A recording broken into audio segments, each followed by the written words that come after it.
Hi, I'm Arun George, and you're listening to Three Things, the Indian Express news show.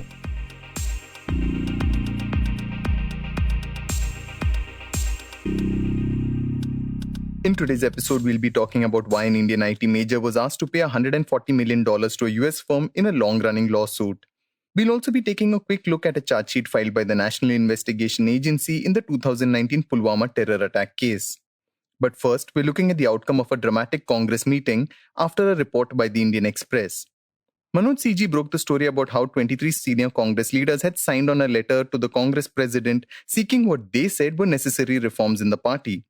In an episode earlier this week, Manoj had pointed out that within hours of the report, the letter was made out to be a challenge to the Nehru Gandhi family's leadership. Congress leaders from across the country expressed their support for Sonia and Rahul Gandhi. On Monday, there was a stream of constant updates about the closed-door Congress Working Committee meet, some of which were denied in real time. Former Union Minister Kapil Sibal first alleged that Rahul Gandhi had said that those who signed the letter were colluding with the BJP. Hours later, he withdrew the tweet. After a 7-hour-long meeting, the party's General Secretary K.C. Venugopal announced the measures that the party's working committee had decided. It had decided that Sonia Gandhi should continue as the party's interim chief and that she could make the changes she deemed necessary in the organization. The statement also took note of the letter signed by the 23 senior Congress leaders. But here's something that Venugopal had to say that seemed quite linked to the letter. The CWC makes it clear that no one will be or can be permitted to undermine or weaken the party and its leadership at this juncture. Venugopal also spoke about how matters related to the party should be discussed internally and not under the public gaze. Manoj now joins us to discuss the high drama at the Congress meeting and its implications for the party. Okay, so Manoj, as you'd said on Monday, the letter came to be seen as a challenge against Sonia Gandhi and the Gandhi family, and it has ended with criticism of those who demanded the changes. But what happens now in the Congress? After the 7-hour-long kind of fiery, stormy meeting, the signal that came out from the Congress is that there is no change as of now. The only concrete signal that came was that there will be an AICC session to elect a new president, that the interim president, Sonia Gandhi, is no more willing to continue. She will continue for the next 6 months or 8 months, whenever the next AICC session is convened. Because since we are in the midst of a pandemic, obviously the party cannot call an AICC session for now. So the resolution which was passed at the end of the CWC meeting did not give a time frame when an AICC session would be convened. It only said when the circumstances permit. The AICC that Manoj is referring to is the All India Congress Committee consisting of delegates from across the country, which the party says is its central decision-making assembly. AICC members elect members of the Congress Working Committee, its highest decision-making body. The AICC also elects the Congress president.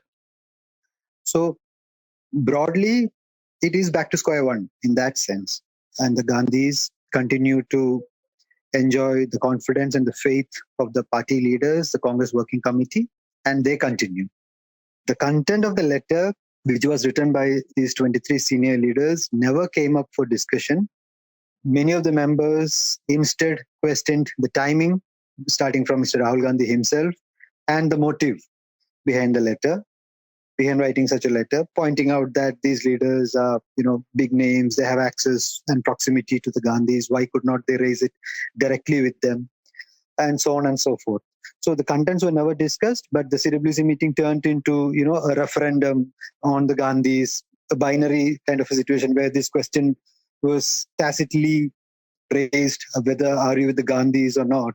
And since it is very clear that even these 23 leaders who had written the letters, even they never asked for a change of leadership, or they never expressed their no confidence or lack of faith in the leadership. So this binary, which was sought to be created, was easily decided in one way. So at the end of the meeting, it is back to square one. There is no perceptible change in the party as of now. But, a new chief is to be elected in the next 6 months. A committee will be formed to look into the demands of those who wrote the letter. Can this be sort of seen as a mixed success for those who wrote it? No, the big takeaway for these leaders is perhaps the acknowledgement in the resolution that the party and the Congress president is in receipt of a letter by, they were not named, by certain Congress leaders, quote unquote, And in her concluding address, Congressperson Sonia Gandhi said she doesn't have any ill will or she doesn't hold any grudge against any of these leaders. Of course, she's hurt that the contents of the letter appear in the media, and the time is for putting up a united front. So those two things, if we read them together, the acknowledgement of the party and Sonia Gandhi's rather conciliatory speech were the only takeaways for these 23 leaders. Otherwise, even the committee, which many people spoke about, and we are given to understand that towards the end of the meeting, in her concluding address, Mrs. Gandhi did refer to some sort of a mechanism that never reflected in the working committee resolution. So that's not on record in that sense. And even this 6 months calling of an ICC session, as I said, there is no mention of it in the CWC resolution. It is only said in the meeting that, yes, we should convene an ICC session at the earliest. Mr. Rahul Gandhi himself said Sonia Gandhi's continuance should not be open-ended.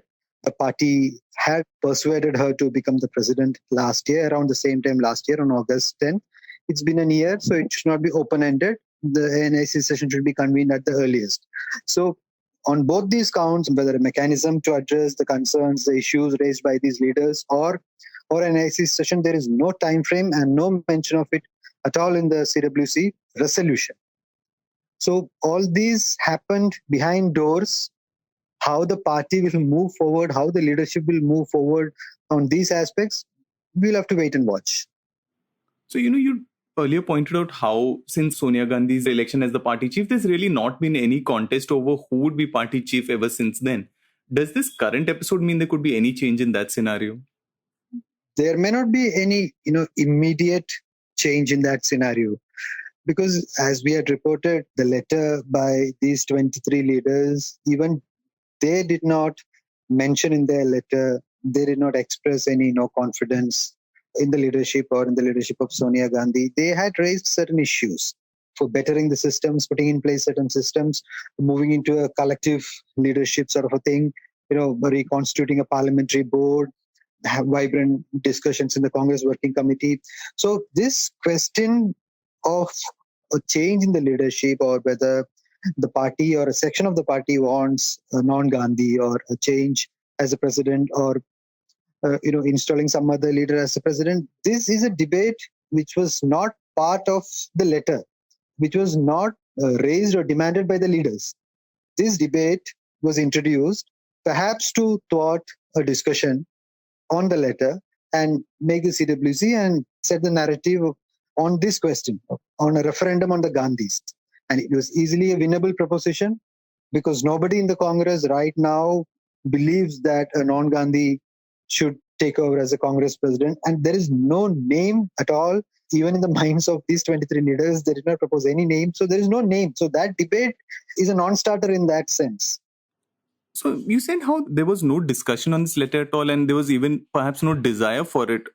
Is there any clarity on why you would not want to discuss things like just basically changing, sort of cleaning the house in some senses for the Congress, which is just reorganization of the party and perhaps bringing in its own customs back in place?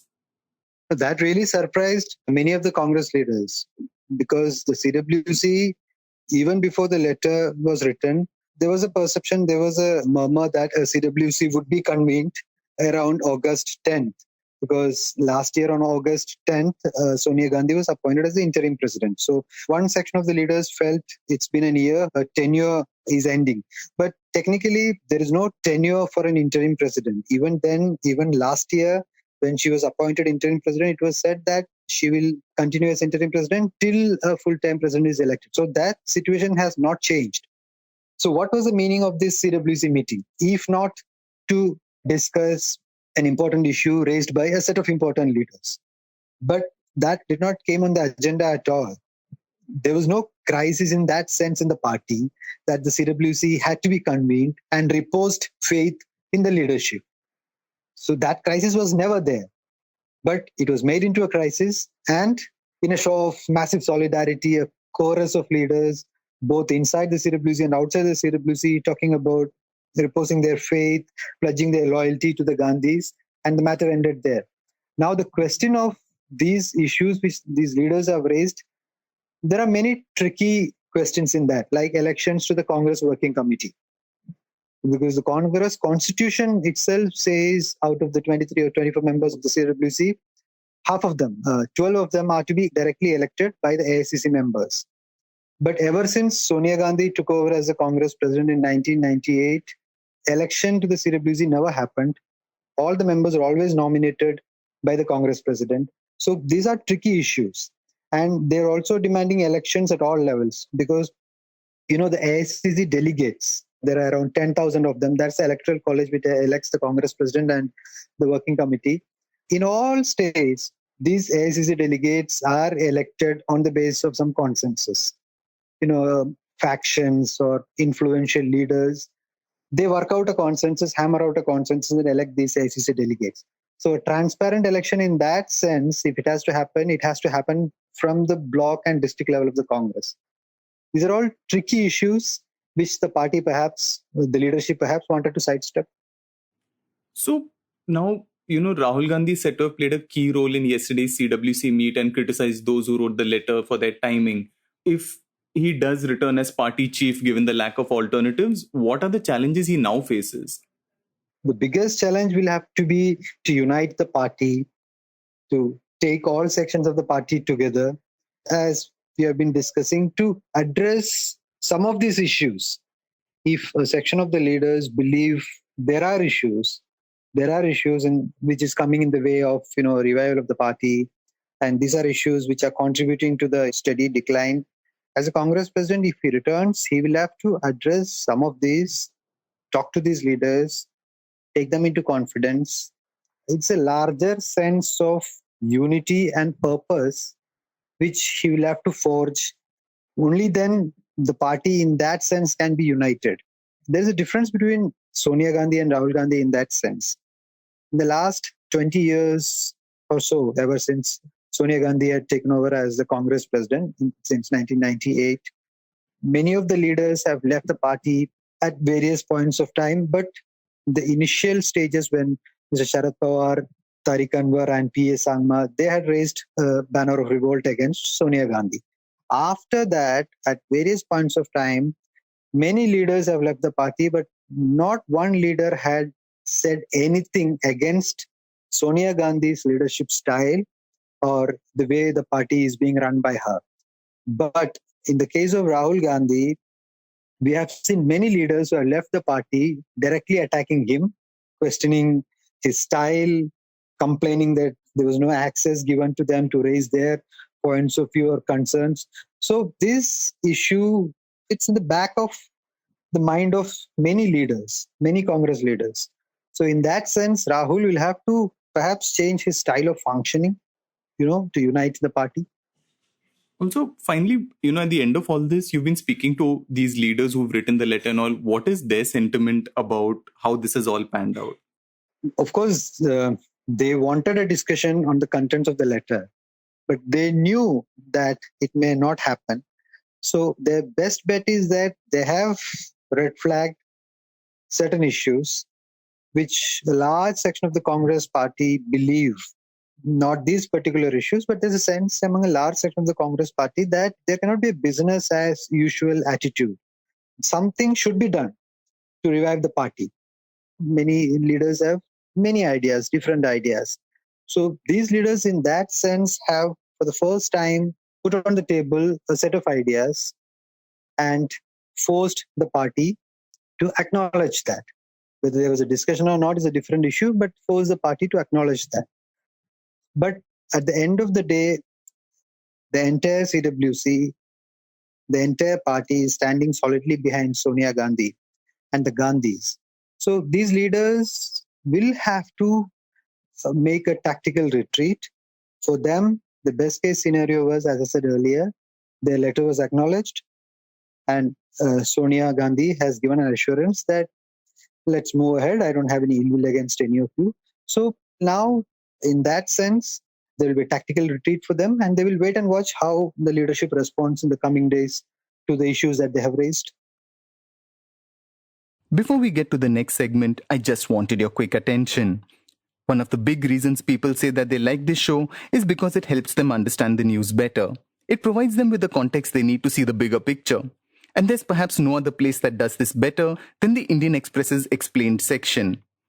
We on Three Things refer to the section regularly, and it helps us make this show.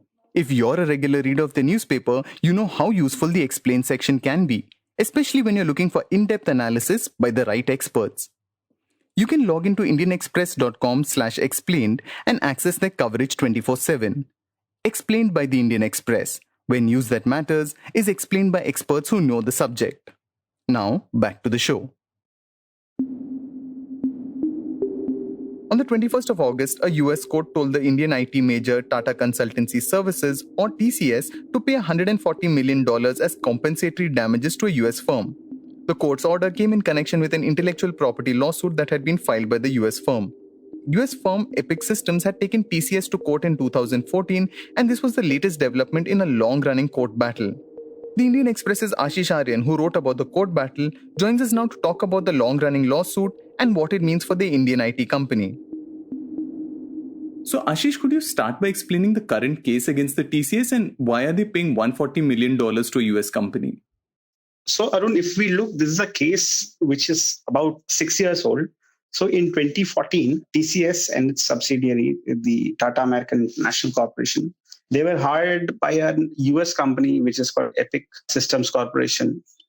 And basically, the work assigned to TCS and its subsidiary Tata American was that in October of 2014, TCS employees who were working on site at the hospital, helping the company install or set up its systems, these employees of TCS, they had unlawfully gained trade secrets and they had downloaded intellectual properties of the company by logging in as employees of the hospital, which they were not allowed to do.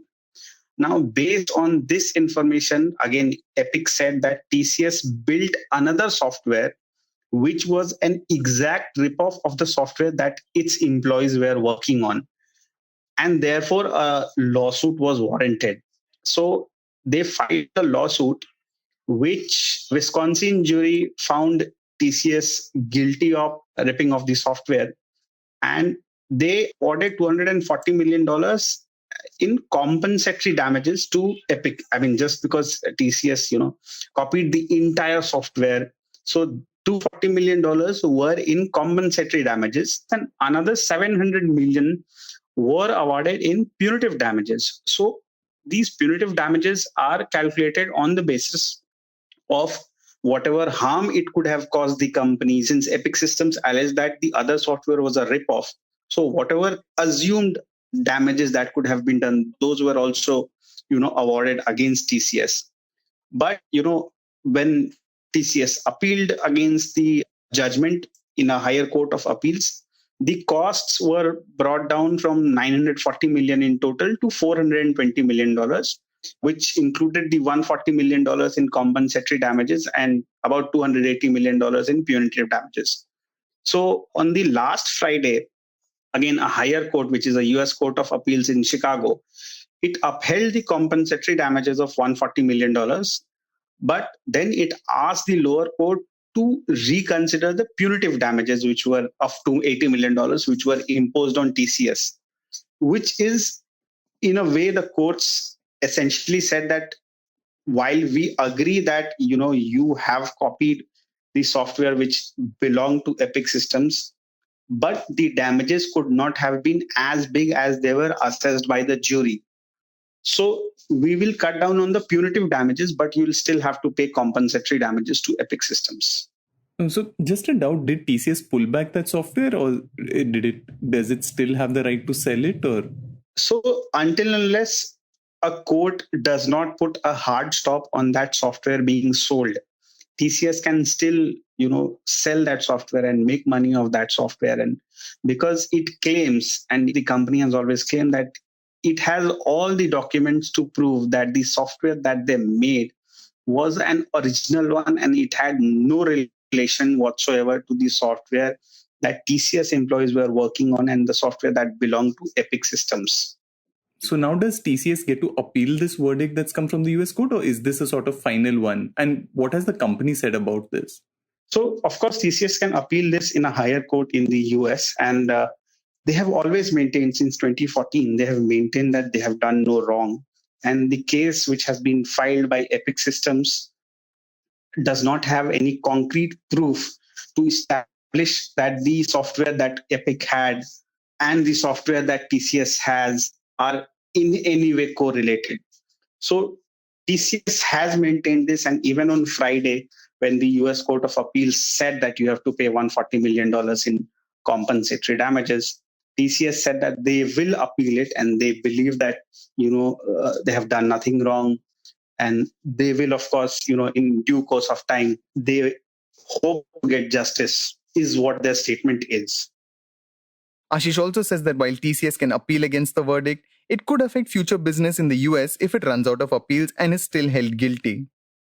So if in the long run this decision goes against TCS, it could be a setback in the company trying to obtain projects from companies in the US, as there could be a mark that if employees of TCS could download trade secrets and intellectual data which belong to Epic, which is a big company, smaller companies which give projects to such Indian software companies, they could be hesitant that if the bigger companies could be hit, we could also be hit. The National Investigation Agency, or NIA, filed a 13,000-page charge sheet in connection with the 2019 terror attack in South Kashmir's Pulwama. A car filled with an estimated 200 kg of high-grade explosives had rammed into a convoy of the Central Reserve Police Force in February 2019. The blast killed 40 paramilitary personnel.